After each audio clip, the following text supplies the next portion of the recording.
There are rules. Every person who has ever touched a Ouija board has been told the rules.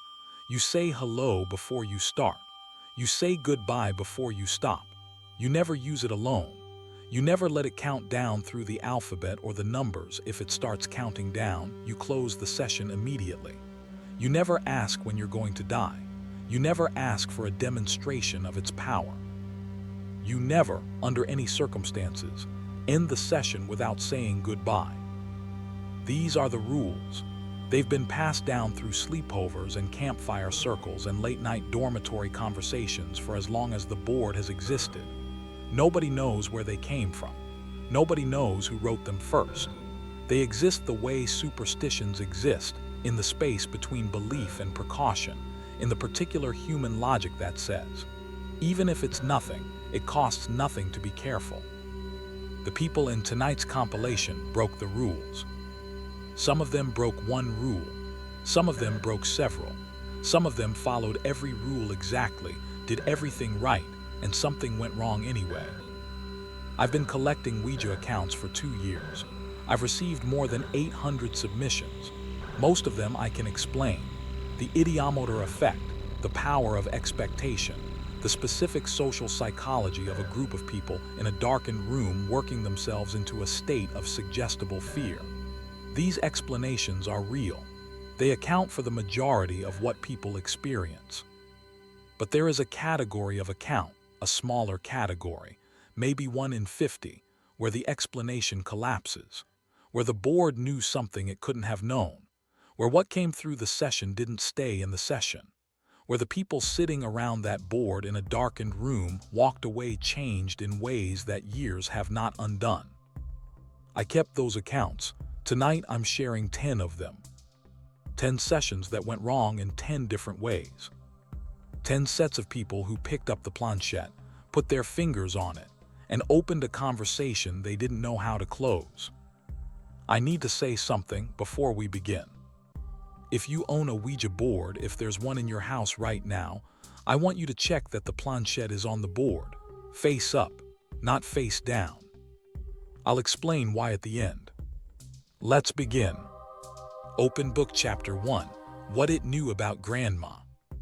Stephanie was 16 and it was a Friday night, and there were 4 of them in her friend Jessica's basement, and someone had brought a board.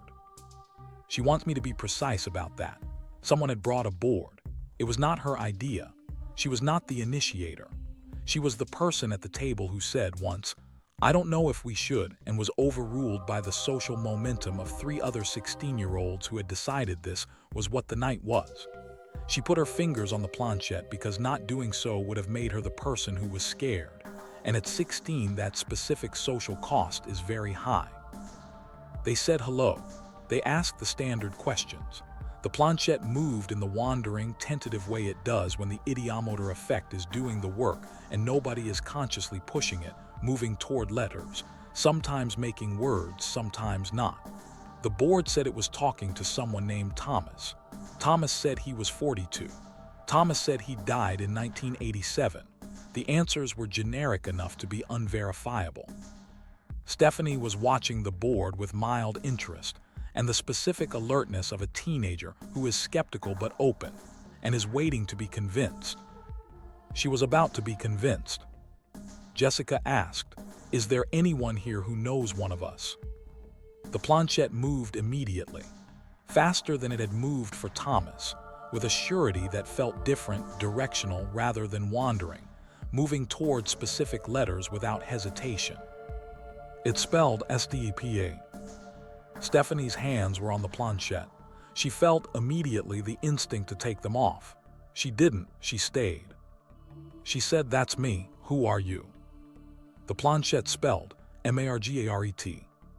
Stephanie said, "I don't know a Margaret." The planchette moved again, Youdo. Her friends were watching her. She said to the board, "How do I know you?" The planchette spelled Grandma. Stephanie's maternal grandmother was named Patricia. Her paternal grandmother was named Donna. She said, "My grandmothers aren't named Margaret." The planchette, Grat. Stephanie did not know her great-grandmother's name.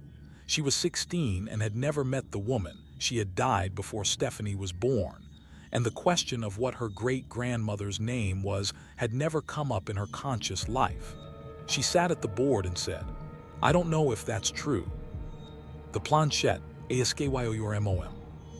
She called her mother from Jessica's basement at 10:30 on a Friday night. She asked, without explaining why she was asking, what her maternal great-grandmother's name was. Her mother said, "Margaret, why?" Stephanie said she needed a moment. She told her mother never mind and hung up and sat at the board and said, with a voice she worked to keep steady, "Okay, Margaret, what do you want to tell me?" The planchette moved with the same quick, directed surety, LOVYOU. Stephanie said, "Is there anything else?" The planchette, TLLYOURMOTHRIMPROUD. Stephanie's mother, when told the next morning, told everything: the board, the name, the message, cried for 20 minutes. She said, "My grandmother and my mother didn't get along. My mother never felt like she was enough for her. She's carried that her whole life." She stopped. "She's going to need to hear that." They called Stephanie's maternal grandmother, the daughter of Margaret, and Stephanie's mother told her what the board had said. The grandmother was 81. She was quiet for a long time. Then she said, "I always wondered. I always thought she was disappointed in me." She paused. "I'm glad to know that wasn't true. Stephanie told me she has thought about this for 18 years.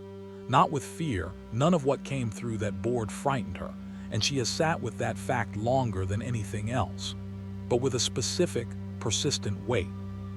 She said, 'Here's what I can't shake. The information on that board was real. I have verified it. My great-grandmother's name was Margaret. I had never known that, and the message she sent was specific to a family dynamic I had no knowledge of. So either someone around that board was pushing the planchette and knew my family history better than I did, which is impossible, or something came through that board and told me something true." She paused. "And if something came through, something real, something that knew my family, then what else comes through? If the board opened to Margaret, what else walked through that same door? What was in the room with us that night that wasn't Margaret?" She has not touched a board since. She said, "That session gave me something good, something that healed a wound in my family. I'm grateful for it." She was quiet. "But I think about the door. I think about the fact that the door opened and something that loved my family came through, and while it was open, whatever else was on the other side could see in." She said, "I think about what could see in." Open Book Chapter 2, The Countdown. Ryan broke one of the rules. He didn't know it was a rule. He'd never been told. He was 19 years old in a dormitory at the University of Texas, and it was 2 a.m. on a Saturday, and there were 6 of them, and someone had a board. And when the planchette began moving to the number 9, then 8, then 7, when it began the countdown, nobody in the room knew that you were supposed to stop immediately, that you were supposed to slam your palms on the board and break the connection, and say goodbye as fast as you could. Nobody knew. They watched the countdown and thought it was interesting. 6, 5, 4. Ryan said, "What happens when it gets to 0? 3, 2, 1. The planchette moved to the word goodbye, but not because any of them guided it there. None of them had said goodbye. The board said it. And then the planchette moved off the board entirely. He describes what happened next as taking about 4 seconds. The planchette, which had been under their fingers at the center of the board, moved under its own momentum. They were all lifting their hands, trying to stop it. No one was pushing it to the edge of the board and off. It landed on the table, and at the moment it landed, every light in the dormitory room went out simultaneously. Not a blown fuse. The power to the building was fine. Every light in the suite 3 rooms went out. The television, the lamps, the computer monitors, all of them, at the same instant. Ryan's roommate said in the dark, "Okay, that was not us." The lights came back on 30 seconds later. They put the board away. They did not say goodbye, Because the board had said goodbye for them, they reasoned, and that was probably sufficient. It was not sufficient. What followed Ryan for the next 4 years was not dramatic. It was not the slamming doors and moving furniture of movie hauntings. It was subtle. It was the specific subtlety of something that has learned to operate at the edge of what can be attributed to coincidence. Electronics. Ryan's electronics specifically from that night onward. His phone, his laptop, his car radio. They would turn off at random moments, not always, not constantly, but with enough frequency and enough terrible timing that he began to notice the pattern. At significant moments.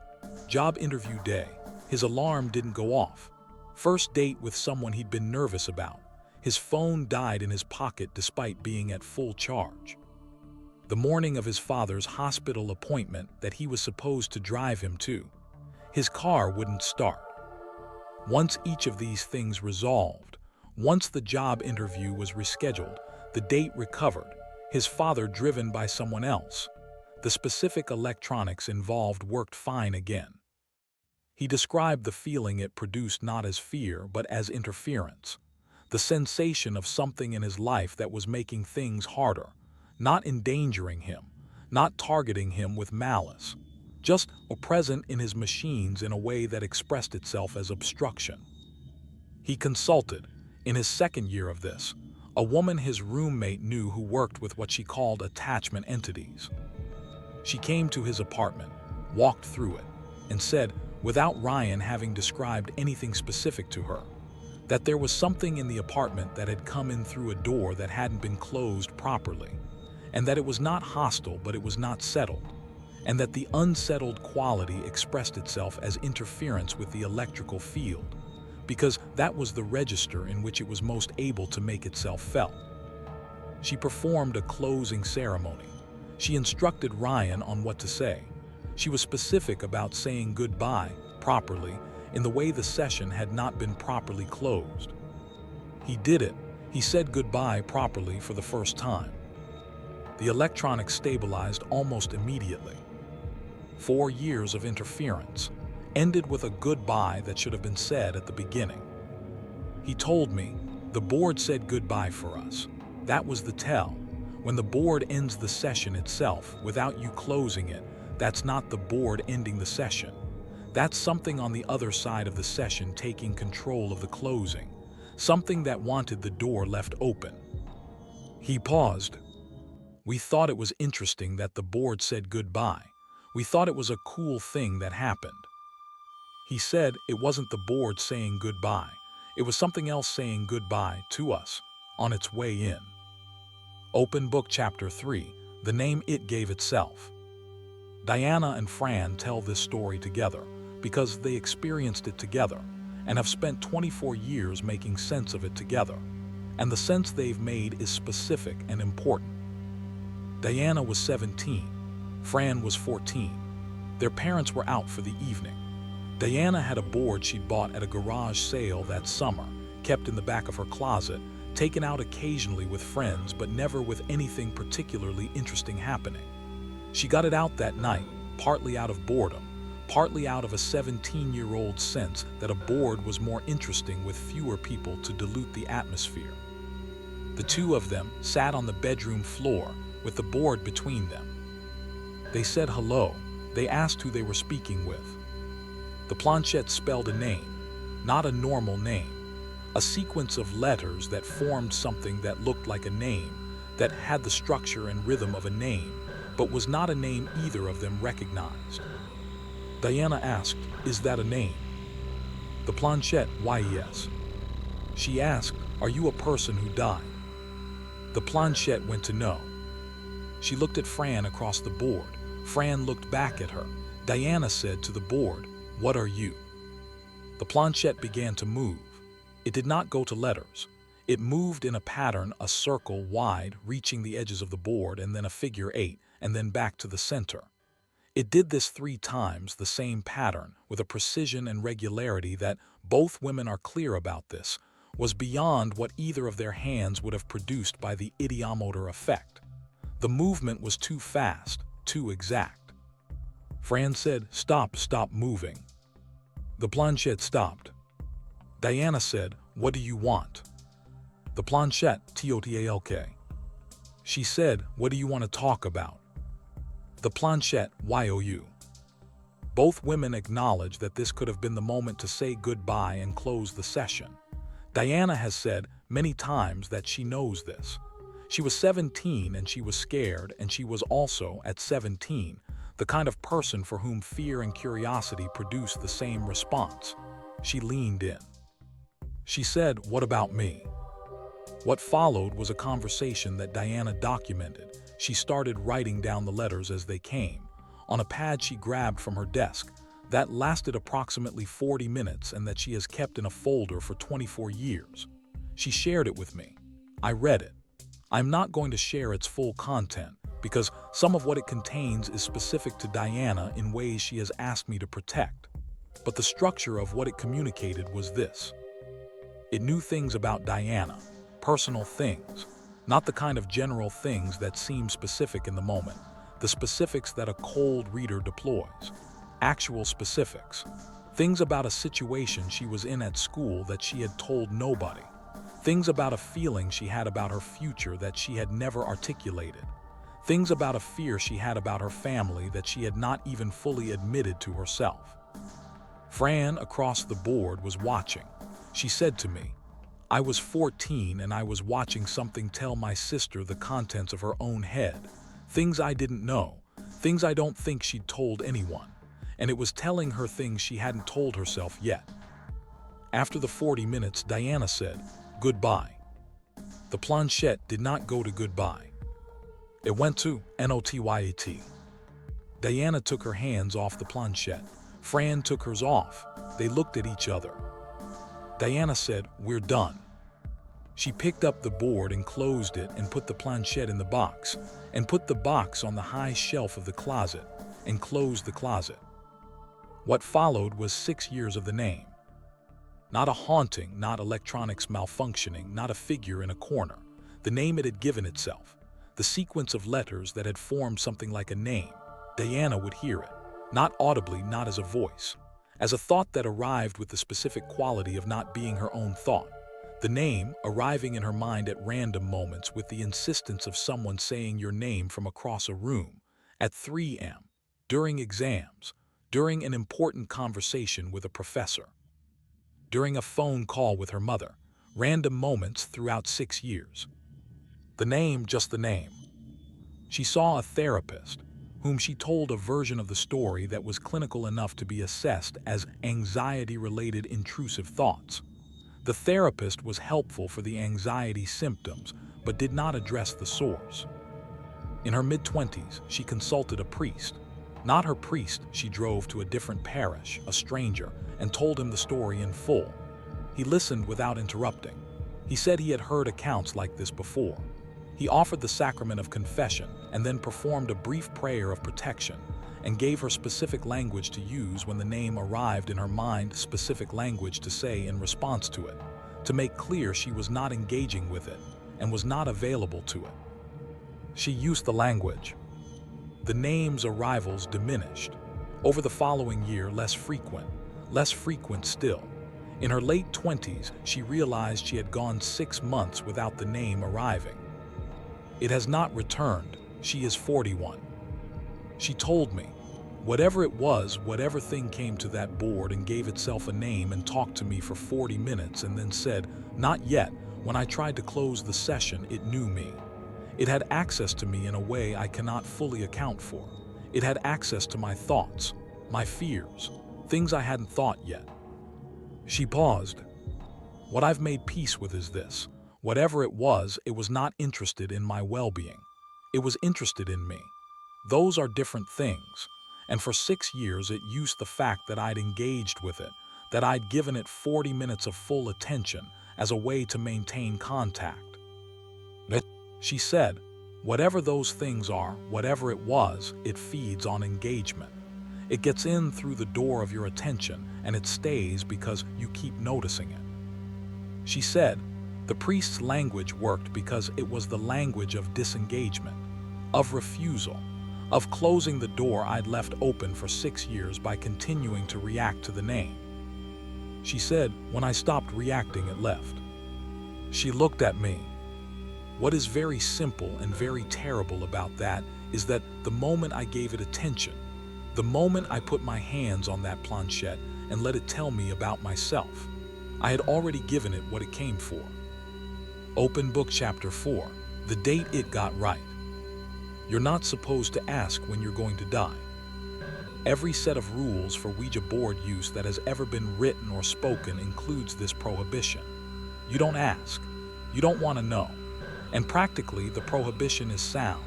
Any answer the board gives is either a lie, which causes unnecessary fear, or a truth, which causes a different and more serious kind of fear.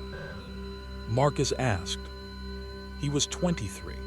He was with his college roommate, Phil, in their apartment, the board on the coffee table, both of them slightly drunk, the specific recklessness of a Saturday night in your early 20s producing a version of courage that looks, in retrospect, like something else entirely. He said, "Tell me when I'm going to die." The board was quiet for a moment. The planchette was still. Then it moved. It gave a month, a day, and a year. Marcus looked at the date. He subtracted. He would be 64. He said, "That's it, 64. The planchette, why yes." He said, "How?" The planchette, HEART. He said goodbye. They put the board away. Phil said, "Do you believe that?" Marcus said, "No." They didn't talk about it again. But Marcus wrote the date on a piece of paper and put it in a drawer. He has not looked at it in 22 years. He told me the piece of paper is in a drawer in his home office, and that he could find it in 30 seconds if he needed to, and that he never needs to, and that he is aware it is there with every single day that passes. He has had no cardiac events. He is 45. He has 19 years before the board's date if it was right. He takes care of his heart. He has a cardiologist he sees annually, a rigorous exercise routine, a diet his friends describe as annoyingly disciplined. He does not do these things instead of going to the cardiologist. He does them because of a board that told him he would die of his heart at 64. He is not certain the board was right. He said, "I'm a rational person. I know what the ideomotor effect is. I know that I was drunk and my hand was doing things my brain wasn't consciously directing. I know that 64 is a completely plausible age to die, and heart disease is the leading cause of death in men, and the prediction is, statistically, extremely unimpressive." He said, "I know all of that." He said, "And I also know that I wrote the date on a piece of paper, and I have been taking care of my heart for 22 years in ways I would not have done if I hadn't asked that question." He was quiet for a moment. Then he said, "Here is the thing that bothers me, the thing that has bothered me for 22 years. He said, "I asked when I was going to die, and the board answered with a date, and I have spent 22 years taking care of myself specifically to make the board wrong, to outlive the date it gave me, to prove, by living past 64, that it wasn't true." He paused. "But what if it was true, and my taking care of my heart is the reason it doesn't happen? What if the board told me the date specifically, so I would take the steps that change the outcome?" He said, "What if the board knew I would ask, and gave me the true answer, specifically because it knew I would spend 22 years making it wrong?" He looked at me. "If I outlive 64 because of 22 years of disciplined cardiac care, who told me to do that? A board, a drunk Saturday night, and a piece of paper in a drawer." He said, "I am either going to die on the date the board said and the board was right, or I'm going to outlive it because I listened to the board and the board was still right. It told me what would happen if I did nothing, so I would do something." He stopped. "Either way," he said, "I listened to the board." Open Book Chapter 5, the name in the house. Lorraine was not in the room when the session happened. She was in the living room watching television while her daughter Kayla and 4 of Kayla's friends used the board in Kayla's bedroom. She knew about the board, she'd seen Kayla with it, and had said what most parents say. which is that she thought it was foolish and possibly disrespectful to the dead, and Kayla should be careful. She had not said don't do this. She has thought about that distinction many times since. She heard the session as ambient noise, voices from the bedroom, the occasional laugh, the normal sounds of 5 15-year-olds doing something together on a Friday night. She heard the mood change at around 9 p.m. The laughter stopped. The voices dropped. She heard a prolonged silence and then one of the girls saying something she couldn't make out. She turned the TV down. She heard Kayla say clearly, "Stop, everybody take your hands off." She heard a sound she could not identify. She got up. She knocked on Kayla's door. All 5 girls were sitting on the floor around the board, hands off, looking at something on the board. They looked at Lorraine with the collective expression she had never wanted to see on her daughter's face. Genuine fear, masked in the specific way teenagers mask genuine fear from adults, which is incompletely. She said, "What happened?" Kayla said, "It's nothing." One of the other girls, a girl named Bree, who had always been the most direct of Kayla's friends, said, "It spelled a name. It spelled a name that it said is in this house." Lorraine looked at the board. The planchette was at the edge near the word goodbye. She looked at her daughter. She said, "Tell me." What Kayla told her was this. They had been in a normal session, speaking to something that identified itself as a young woman who had died in the county, when the tone of the session shifted. The planchette had begun moving faster, and the entity they'd been speaking to, the young woman, had become what Kayla described as agitated. It had spelled the word leave repeatedly. It had spelled close IT, and when they asked why, it had spelled a name. A name the board said was currently in the house. Not the name of anyone in the room, a name none of them recognized. Lorraine looked at the name Kayla had written down. She said, "I don't know anyone by that name." Bree said, "The board said it's not a person. It said it's something that came in a long time ago. It said it was in the house before you moved here." Lorraine said goodbye to the board. Firmly, loudly, alone in the room after the girls had gone home. She put the board in the trash. She slept poorly. She had lived in the house for 11 years. She knew the house's history. She had bought it from the family of an elderly woman who had died there, a woman who had lived in the house for 40 years. She had always felt that the house was a little heavy in a way she hadn't articulated, a little slower than it should be, a slight reluctance to the air in certain rooms. The 14 months that followed the session were the worst of her time in that house. Not dramatic, not the Hollywood haunting, the specific, grinding, everyday wrongness of a house where something has been disturbed and is no longer willing to be polite about its presence. Food in the refrigerator spoiling faster than it should. A smell in the hallway that had no source, not rot, not mildew, something older and more organic, something she kept almost identifying and never quite could. The dogs, 2 large dogs who had lived in that house for years and had always been calm, refusing, from the night of the session onward, to enter the back bedroom, standing at the threshold of the back bedroom and refusing to cross it. Kayla's sleep disrupted. Not nightmares, not night terrors. Kayla reporting in the morning that she had heard someone speaking in the night.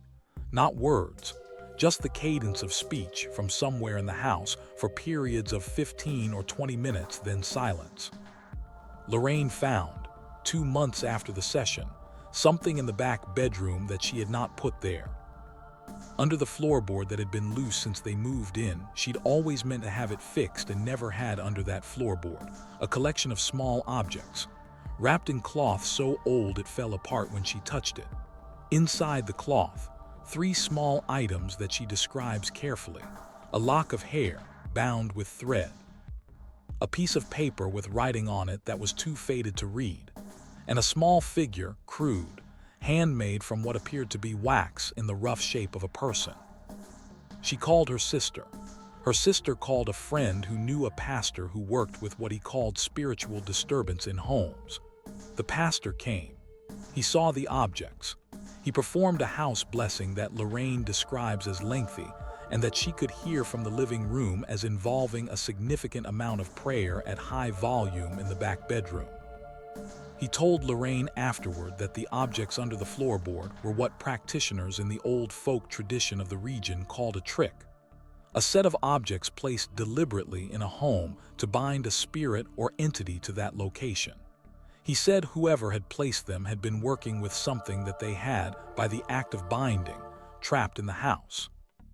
He said that the Ouija session had not created the problem. He said the session had disturbed something that was already there and had been there, by the age of the objects, for decades. He said the board woke it up.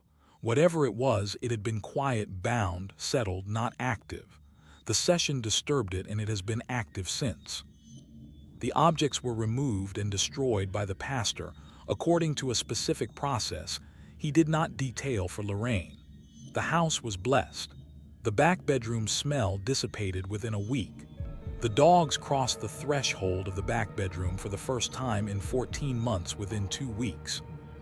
Kayla stopped hearing the night voice. Lorraine filed the police report not because she believed the police could do anything about what had been in her house, but because she felt that the discovery of the objects, placed deliberately under a floorboard by some previous occupant, decades before she bought the house, constituted something that should be documented. Something that had happened to her house before she knew it was going to be her house. She said, someone did something in that house on purpose. They put those objects there to bind something to that space. And for 40 years or longer, it worked. Whatever they bound was bound. And then 5 15-year-olds sat in my daughter's bedroom with a board and disturbed something that someone had worked very hard to keep still. She paused. The board didn't bring anything in. It woke something up, and once it was awake, it was angry. She said, what the board did, what it does, I think, in every one of these situations is it opens a frequency. It says, we're listening. Whatever is there, we're listening. And if something is there, if something was already there, waiting, it answers. She said, my house had something in it. My daughter's board told it someone was listening, and it answered. Open Book Chapter 6, Alone. The rule against using the board alone is the most universal and most consistently given of all the rules. Every version of Ouija board lore, across every culture that has encountered the board, includes this prohibition. You do not use it alone. You always have another person. The reason given varies. Some say the board needs 2 sources of energy. Some say a second person anchors you. Some say the presence of another human provides a protection that solitude removes. Wei used it alone. He was 24, recently out of a relationship, living by himself in a small apartment in San Francisco. He had a board he'd owned for years, never used seriously. It had been at a party at some point and he'd kept it. On a Sunday night in January, he took it out. He sat on the floor of his living room and put his fingers on the planchette and said hello. He asked, is anyone there? The planchette moved to yes. He asked, who am I speaking with? The planchette began spelling a name. He got 3 letters and then stopped the session. Not because he was scared, because the 3 letters it had spelled were the first 3 letters of his own name. He sat back and looked at the board. He said aloud, that's my name. He put his fingers back on the planchette. He asked, are you me? The planchette moved to no. He asked, then who are you? The planchette, WSHULDNOTBHRALONA. He took his hands off the planchette. He stared at the board for a moment. He picked up the board and the planchette and put them back in the box. He said goodbye to the empty room and went to bed. The next morning, nothing seemed wrong. He went to work. He came home. He made dinner. At 3 a.m. he woke. Not to a sound, to a feeling, the feeling of not being alone in his apartment. He lived alone. He had always been comfortable alone. Solitude was not difficult for him. He was an introvert who valued his quiet apartment and his quiet evenings. He had never, in 2 years in this apartment, woken to the feeling of not being alone. He lay still, he said nothing. He turned on the bedside lamp. His bedroom was empty. He got up and checked the apartment. Living room, bathroom, kitchen, empty. Every window locked, front door locked and chained. He went back to bed. He turned off the lamp. He lay in the dark. The feeling was still there. This was the pattern for 8 months. Not every night. 3-4 nights a week. He would wake, the feeling would be there. He would check the apartment. He would find nothing. He would return to bed, and the feeling would remain for 20 or 30 minutes before gradually dissipating. He is a software engineer. He does not use language like spirit or entity easily. He used consistently in our conversations the language of his training, a phenomenon, an anomaly, something in his environment that was producing a stimulus his nervous system was responding to as a social presence, the way noise-canceling headphones produce a pressure that the ear interprets as sound. He said, "I don't know what it was. I know what it produced in me. It produced the social experience of being observed, of not being alone, and that experience was consistent and reliable and repeated for 8 months. He researched the rule he had broken. He read everything available about why you don't use the board alone.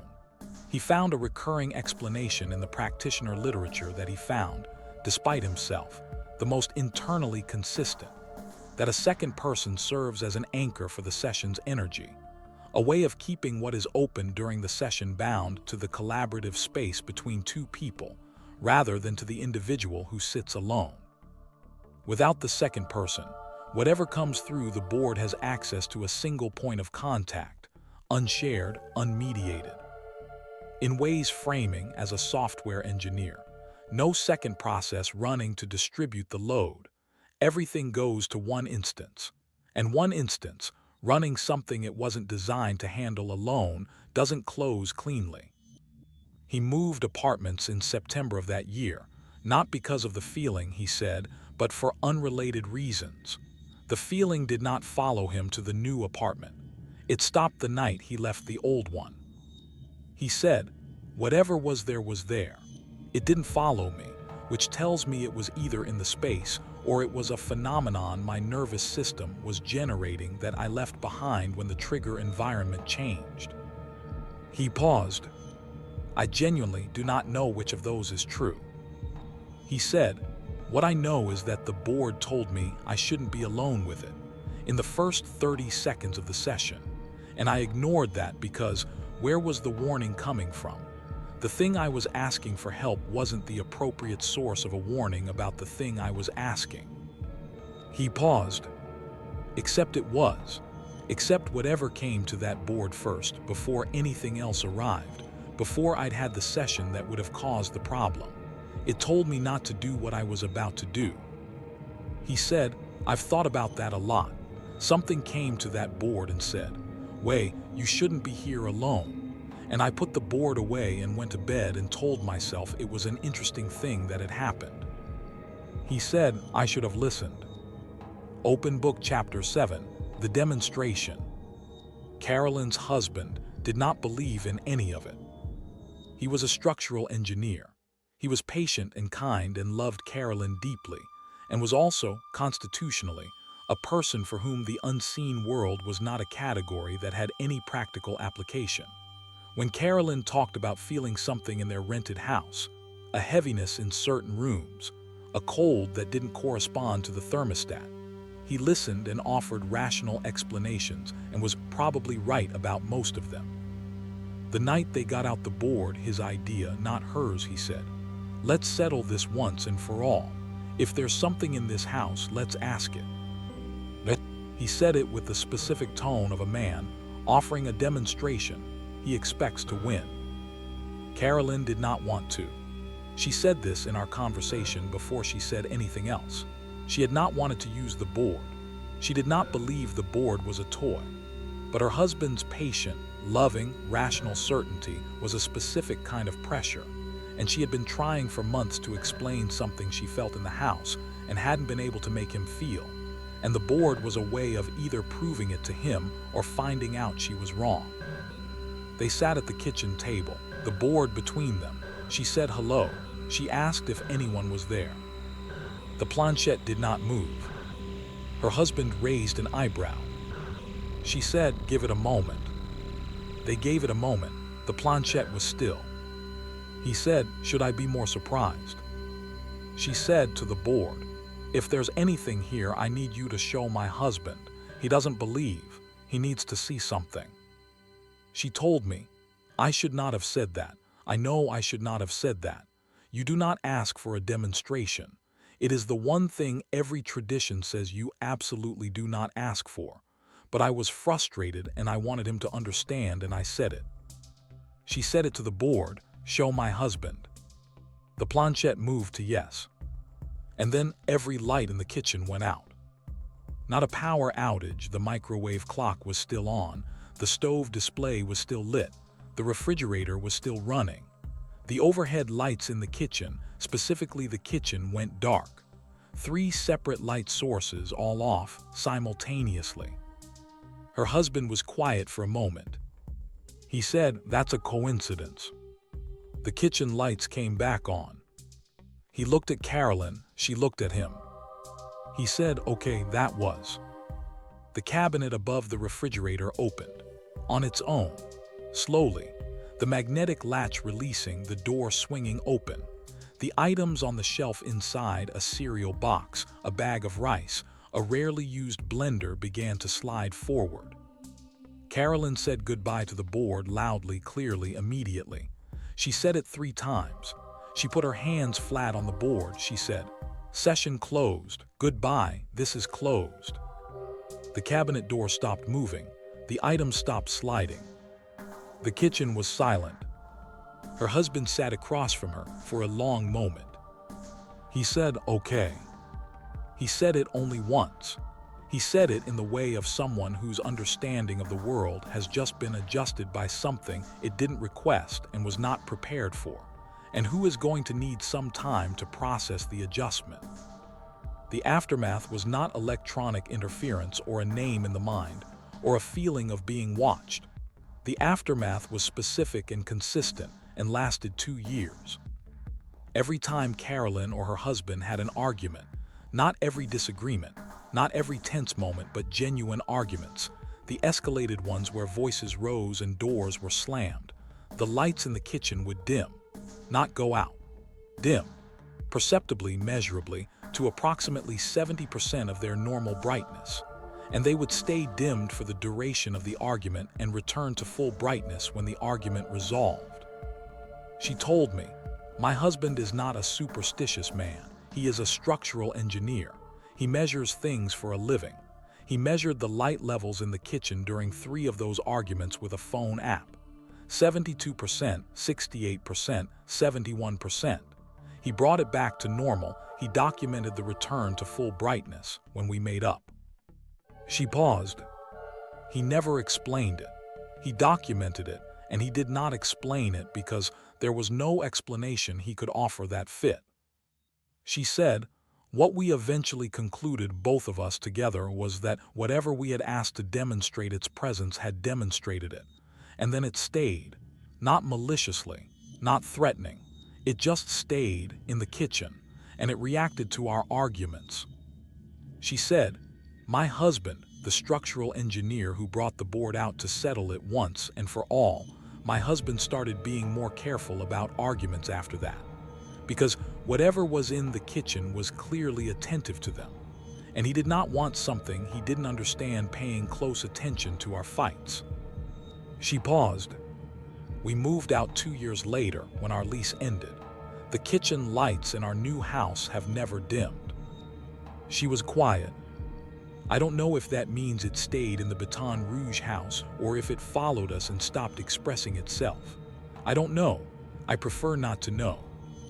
She said, "My husband believes now. He has believed since the night the cabinet opened. He has never said it directly, but the way he lives his life, the care he takes, the things he will and will not engage with, he believes." She said, "We asked for a demonstration and we got one. We just didn't know that the demonstration would last 2 years." Open Book Chapter 8, the one that answered in a voice. They were not supposed to have the board at all. Angela's grandmother, a woman of deep faith and stronger opinion, had told Angela repeatedly from childhood, "You do not play with those things. You don't know what you're talking to.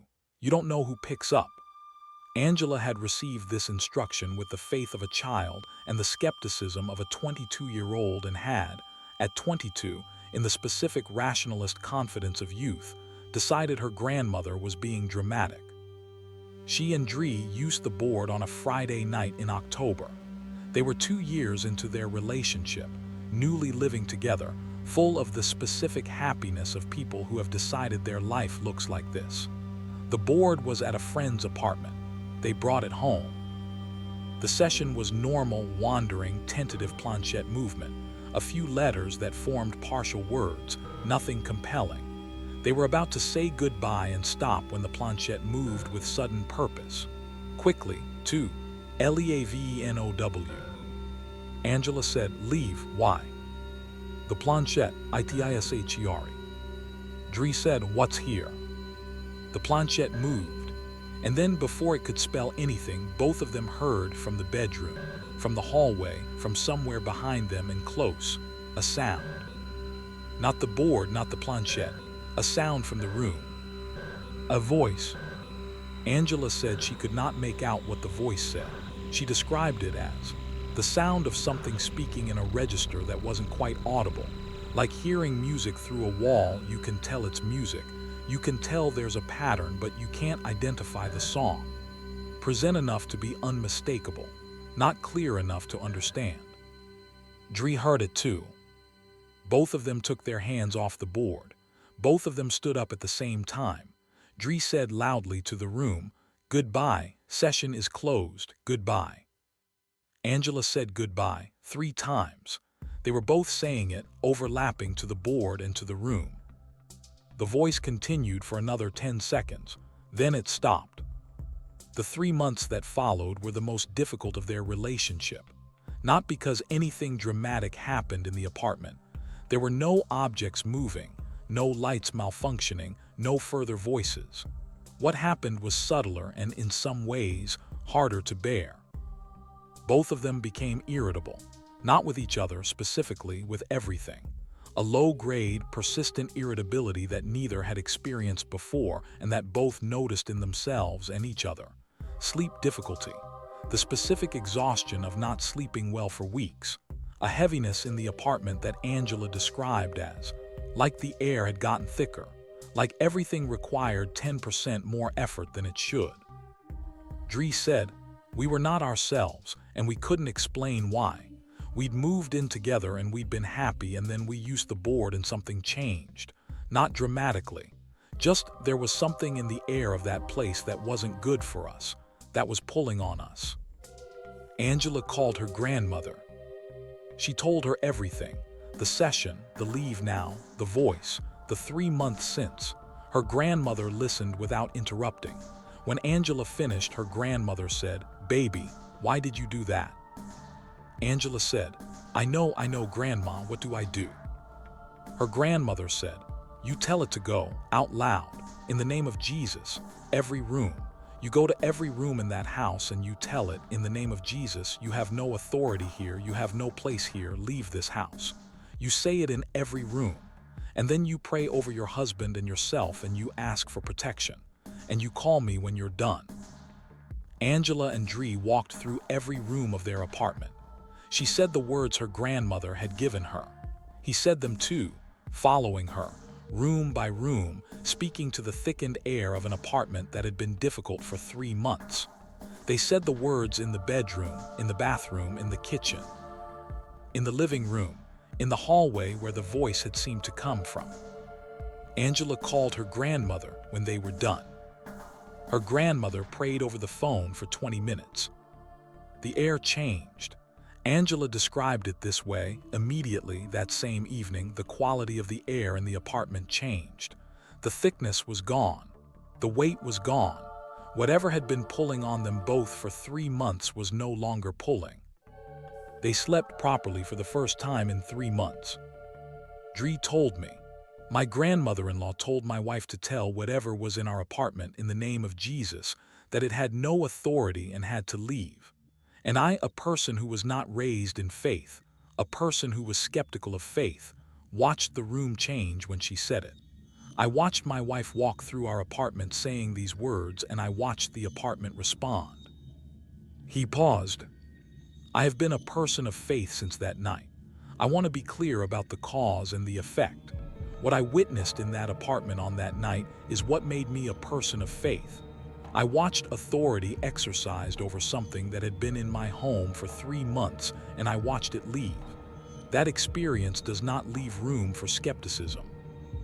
Angela said, my grandmother told me not to play with those things because you don't know what you're talking to.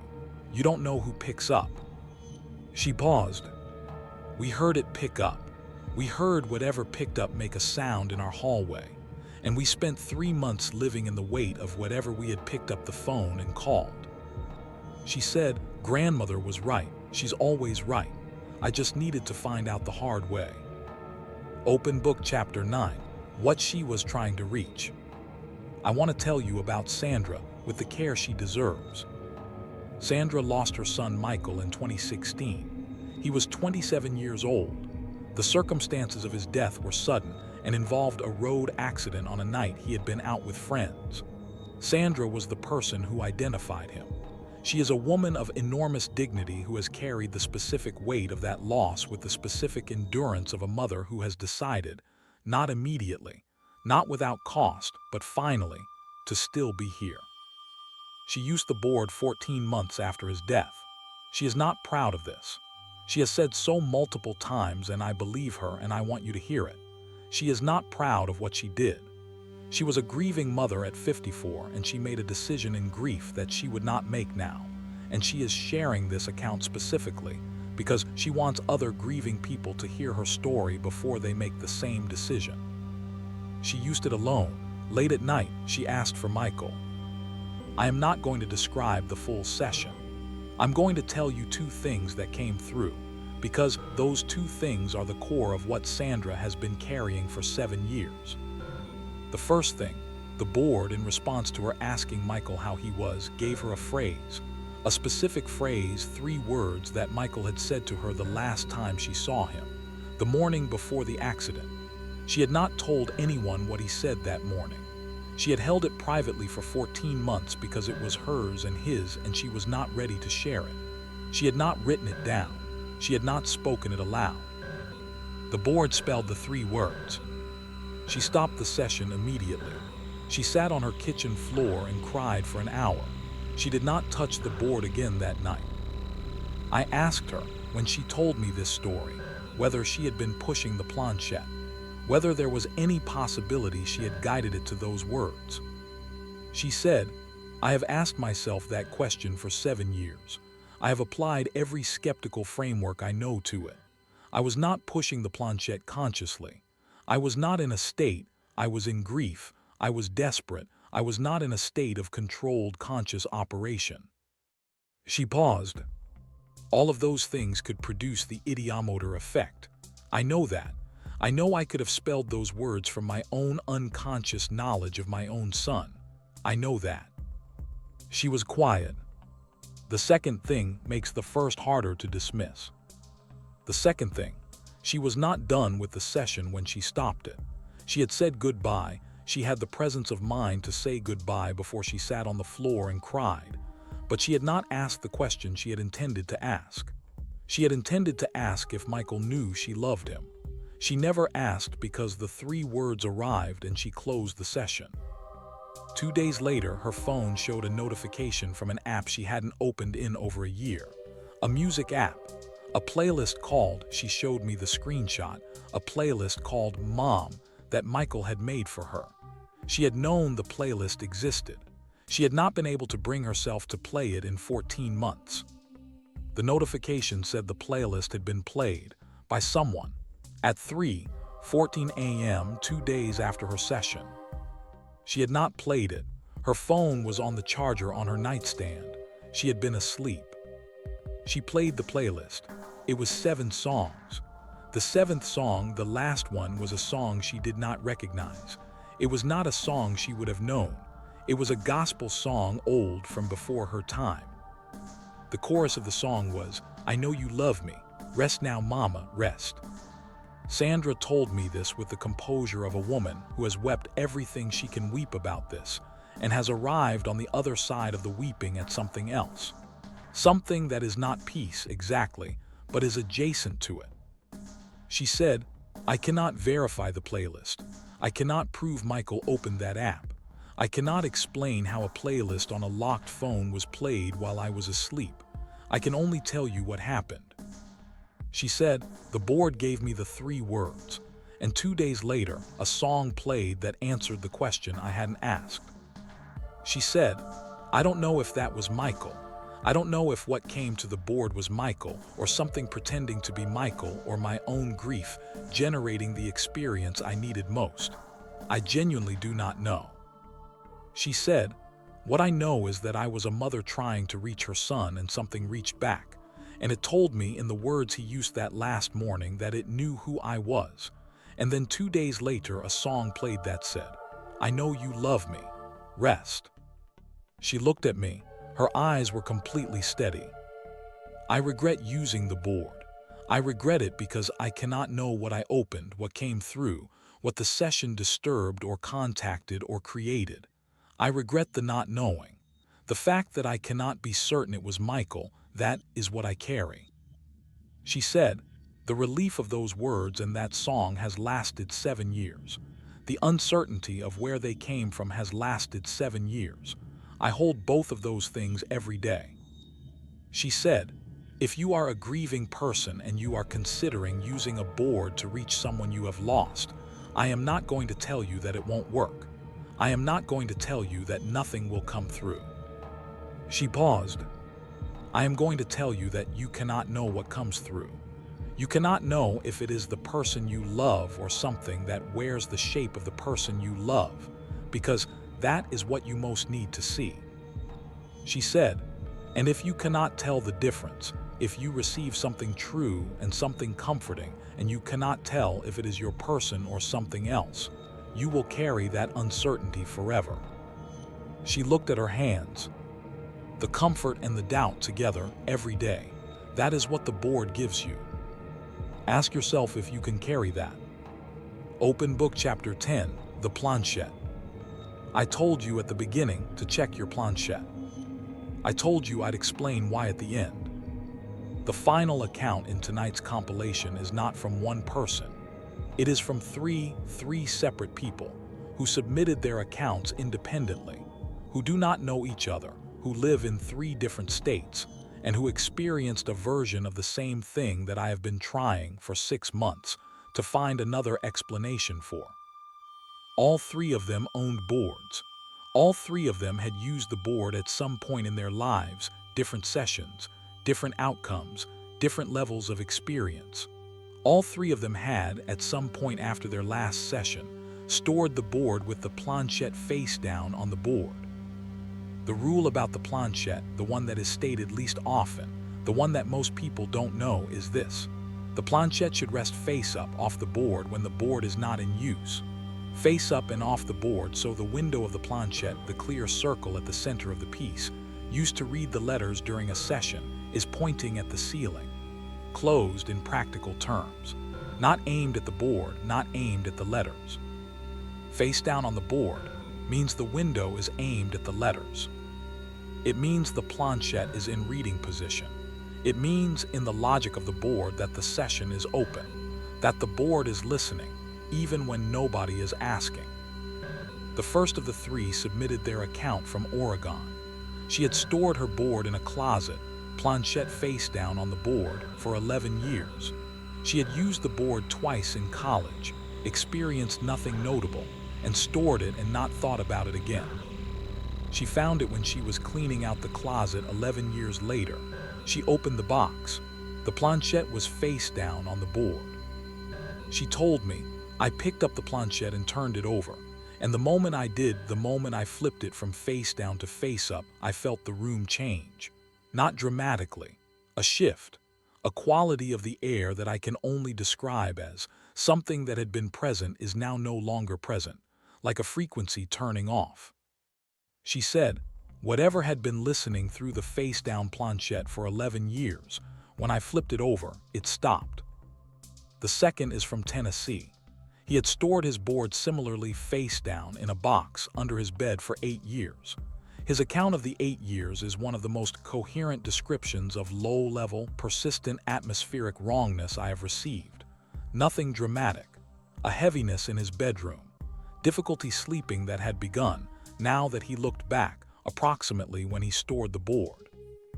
A recurring sense of being observed that he had attributed to stress, to anxiety, to the ordinary difficulty of being a person in his late 20s.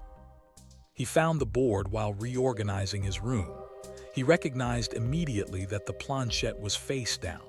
He flipped it over. He said goodbye once to the room. He put the board in his car and drove it to a dumpster 2 miles from his house. He told me, I slept normally that night for the first time in 8 years. I don't know how long it took me to realize that I had been sleeping badly since I stored the board. You don't notice things that happen gradually over 8 years. You just adapt to them. He said, I had been sleeping next to an open session for 8 years. Face down planchette, board under my bed. Whatever the board calls to when it's in listening position, it had been calling to it while I slept for 8 years. The third account is from Florida. She used the board once at a party in her early 20s. She took it home with her because the host didn't want it anymore. She stored it in her apartment closet, planchette face down on the board. She had it for 3 years before she learned, from an account she read online about the planchette position. She went immediately to her closet, planchette face down on the board. She turned it over. She said goodbye to her apartment. She put the board in the trash. She told me, I had a friend who always said my apartment felt heavy. She had been saying it for 3 years. She didn't know about the board. She just always said the apartment felt heavy. She paused. The month after I disposed of the board, she came over for dinner and she said, something feels different in here. Did you change something? I said I'd done some cleaning. She said, no, it's more than that. It feels lighter. It feels like something was here and now it's gone. She said, the board was in listening position for 3 years in my closet. I used it once at a party when I was 22, and then I stored it wrong and I lived with whatever that invites for 3 years. She paused. I have thrown away the board. I have said goodbye formally, explicitly, as clearly as I know how. I have flipped the planchette face up. She said, you would be surprised how many people have a board in their closet right now with the planchette face down. You would be surprised how many people had one session, put it away wrong, and have been living with an open line for years. So, I told you to check your planchette. I told you I'd explain why. Here is what I want you to do if you have a Ouija board in your home. Find it, open it, check the planchette. If it is face down on the board, flip it over, face up, off the board, say goodbye to the room out loud clearly once. And then put the board somewhere you can get to it. And the next time you have access to a fire-safe container or a dumpster far from your home, get rid of it. Not because I'm telling you the board is evil, not because every experience people have with them is harmful or wrong. We have heard tonight from Stephanie, who received a family healing, from Sandra, who received something true and something comforting, even if the source remains uncertain. But the balance sheet of tonight's accounts, the full accounting of what people received and what it cost them, is not a balance sheet that favors the board. Ryan, 4 years of interference. Diana, 6 years of a name in her mind. Marcus, 22 years with a date in a drawer. Lorraine, 14 months of a disturbed house with something under the floorboards. Wei, 8 months of not being alone in a space he lived alone in. Carolyn, 2 years of dimming kitchen lights. Angela and Dree, 3 months of thick air and bad sleep. Sandra, 7 years of comfort and doubt, inseparable. And the 3 who stored their boards face down, 8 years, 11 years, 3 years. This is what the board offers, a door. A door you can open, and if you know how, if you remember, if the session closes cleanly, you can close. But if you don't close it, if you forget to say goodbye, if the board says goodbye for you, if the planchette goes face down in a closet for 11 years, the door stays open. And a door that stays open doesn't stay empty. Check your planchette. Say goodbye. Be safe. 10 sessions. 10 sets of people who followed the rules or didn't, who said goodbye or forgot, who asked one question too many or reached for something they needed and found something else instead. What connects all of them is not the board. The board is wood and letters and a printed piece of cardboard. What connects all of them is the door, the specific door that the act of asking opens, the posture of listening, the deliberate creation of a space where something can respond. We spend most of our lives keeping that door closed. We fill the silence with noise. We fill the dark with screens. We fill the space between us and the unexplained with the comfortable furniture of rational explanation, and we call it sanity, and we are mostly right to do so. But sometimes, on a Friday night in a basement, in a dormitory at 2 a.m., in a kitchen with a husband who wants to settle it once and for all, on the floor of a kitchen in the 14th month of grief, we open the door. And we discover that the other side of the door is not empty. The rules exist because people learned them the hard way. Someone learned that counting down means something is taking control. Someone learned that the board saying goodbye is not the same as you saying goodbye. Someone learned that face down means open. These lessons were bought across decades of sessions that went the way tonight's sessions went. The rules are the accumulated cost of every open door. If you have a board, check the planchette. If you have ever had a session that didn't close properly, if there was no goodbye, if the board ended the session, if you left in a hurry and didn't close it, say goodbye now, out loud, to whatever room you're in. It doesn't matter how long ago. It doesn't matter if you think nothing happened. Say it. Goodbye. The session is closed. If you have your own account, if you've had a session that went wrong that you've been carrying, that you've never told anyone because you didn't know how it would be received, you know where to find me. Leave a comment. Tell me what happened. And tell me, did you say goodbye?